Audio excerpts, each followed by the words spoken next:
So next, I'll ask Bajaj to come and share us with us. Thank you, sir. Respected elders, dear friends, and my juniors.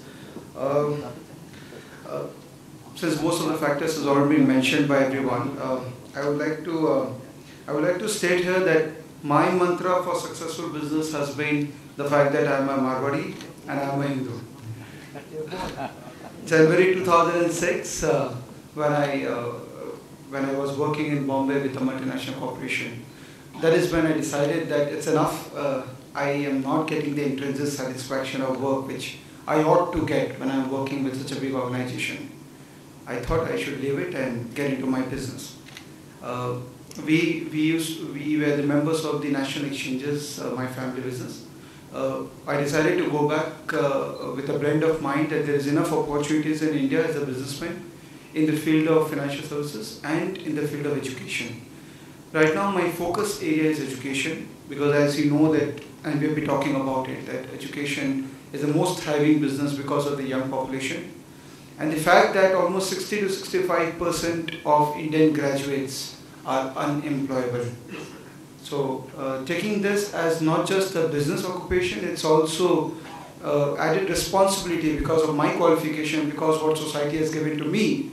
It's an important initiative by us to give back to the society by making people employable and get up to their feet. I have highlighted, based on my limited 6 years of experience in business, there are the 5 major issues which I have faced personally and which I can easily say that these are the main drivers of today's business enterprise. First point is manpower. Now that's I think is the most critical thing. You can have a brilliant idea, you can have excellent capability to execute the idea, but if you don't have a right team, the idea is not worth it. And I'm sensing a subtle change in Indian society these days where there is a significant dissolution among the skilled class in India because of probably some government policies where unskilled class is automatically getting more pay. A chauffeur or a caretaker gets 8,000 rupees, whereas CA inter pass also gets 8,000 rupees. So I can see there is a strong disconnect among the skilled community in India, and I'm not talking about the allied skilled community like IIMs, IITs, because they anyways will get good jobs. But the second run skilled community who are graduates or masters, they are getting quite disbalanced by the subtle social change in our overall environment in our country. So we are not really getting highly motivated people to work who I can say that he's working shoulder to shoulder with me. There are people who want to work under you and who will take your guidance, and that's it. Till your guidance they will work, beyond that they will not think. So India in that sense is getting slightly inefficient. According to my experience, I will be definitely, and I want to be proved wrong in this. With my limited experience, I am observing this. Second point of successful business is the adaptation of technology. Technology has changed the whole game, be it in financial markets or in education sector, the way we deliver, the way we make our contents, the way people want to see the content.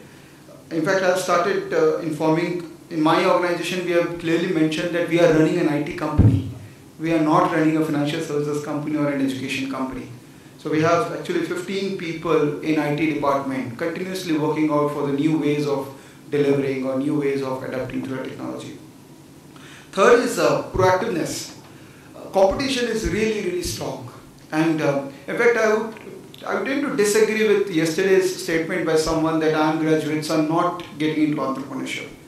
I can see for the last 4-5 years, a lot of IIT graduates are moving into entrepreneurship. And you can't expect everyone to become an entrepreneur, because then we need people to work under as well. So proactiveness is required because there's too much competition in India now. And if I'm not thinking out of the box, then I will be out of the business very soon. And persistence. For the last 30-40 years, people have been doing business. Things have been growing in India. But now, because of the shortening of the economic cycle, earlier 7 years used to be one economic cycle. But I guess because of too much information flow and availability of information, now the cycles have been reduced to 2 years, 3 years. So now we see that there is a boom, and suddenly next year we talk about bust. So the cycles are changing so fast, because of which there are very strong lull period for coming 2-3 months. And the persistence is required on the part of entrepreneurs to control the nerves on these situations. And the fifth and the most crucial part, which I have learned the hard way, is cost control. Which I guess, see, there are two forms of business undertaking. One is an MBA way of doing business, and the other one is a Hindu way of doing business, which my father, the traditional school of thought.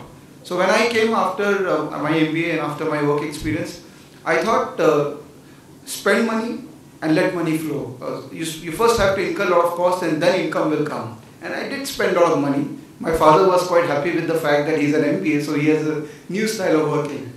Whereas the traditional school of thought is that you earn money first and then you have money left to spend. So that's a Hindu way of doing business. Correct me, Swamiji, if I'm wrong. So I learned the hard way. I spent a lot of money. First year has been very tough for me because I did an MBA way of doing business. And then one fine day my father sat with me and he told me that I allowed you to do everything because I wanted you to see the real world. And then he took guidance. He did mentor me for 1 full year that this is not the way you will build enterprise. If you want to create stock market valuation, you are doing the right thing. But if you really want to create a sustainable business with a strong bottom line, then you have to focus on cost. So from there on, I've been very focusing on cost, and surprisingly, my revenue has really grown.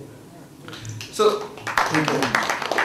So Swamiji, my request would be, in all the business schools, and in fact the young forum can take this initiative, that in all the business schools we have to make the Hindu style of doing business compulsory module, where we have to sensitize people that incurring cost should be substantiated with a significant revenue potential.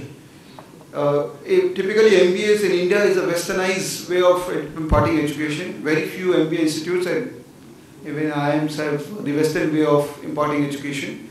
But my sense is if we can incorporate some Hindu system, or we can have a Hindu business school where entrepreneurs come down and entrepreneurs come down from their business families and learn the art of business from mentors, that would be a great exercise.